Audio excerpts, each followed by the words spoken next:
जागृत आत्माओं को युग परिवर्तन में रीछ वानरों की ग्वाल बालों की भूमिका निभाने की क्षमता अर्जित करने के लिए शिक्षण पाने या साधना करने के निमित्त बहुधा शांति कुंज बुलाते रहते हैं। इस क्षेत्र की अपनी विशेषता है। गंगा की गोद, हिमालय की छाया, प्राण चेतना से भरा पूरा वातावरण एवं दिव्य संरक्षण यहाँ उपलब्ध है। इसमें थोड़े समय भी निवास करने वाले अपने में कायाकल्प जैसा परिवर्तन हुआ अनुभव करते हैं। उन्हें लगता है कि वस्तुतः किसी जागृत तीर्थ में निवास करके अभिनव चेतना उपलब्ध करके वे वापस लौट रहे हैं। यह एक प्रकार का आध्यात्मिक सैनिटोरियम है। 60 वर्ष से जल रहा अखंड दीपक नौकुंड की यज्ञशाला में नित्य 2 घंटे यज्ञ, दोनों नवरात्रियों में 24-24 लक्ष्य गायत्री महापुरुष चरण साधना, आरण्यक में नित्य गायत्री उपासकों द्वारा नियमित अनुष्ठान, इन सब बातों से ऐसा दिव्य वातावरण यहाँ विनिर्मित होता है जैसा मलयागिरी में चंदन वृक्षों की मनभावन सुगंध का।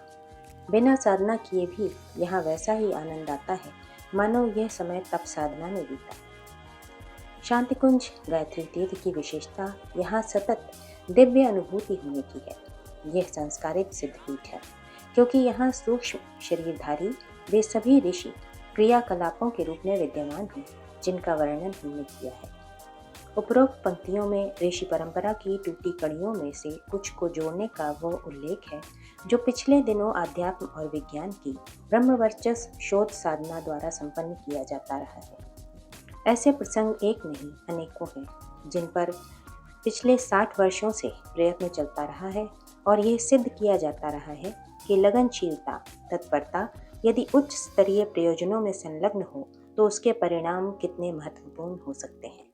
सबसे बड़ा और प्रमुख काम अपने जीवन का एक ही है कि प्रस्तुत वातावरण को बदलने के लिए दृश्य और अदृश्य प्रयत्न किए जाएं। इन दिनों आस्था संकट सघन है। लोग नीति और मर्यादा को तोड़ने पर बुरी तरह उतारू हैं। फलतः अनाचारों की अभिवृद्धि से अनेकानेक संकटों का माहौल बन गया है। न व्यक्ति सुखी है, न समाज में स्थिरता है। समस्याएं, विपत्तियां, विभीषिकाएं निरंतर बढ़ती जा रही हैं।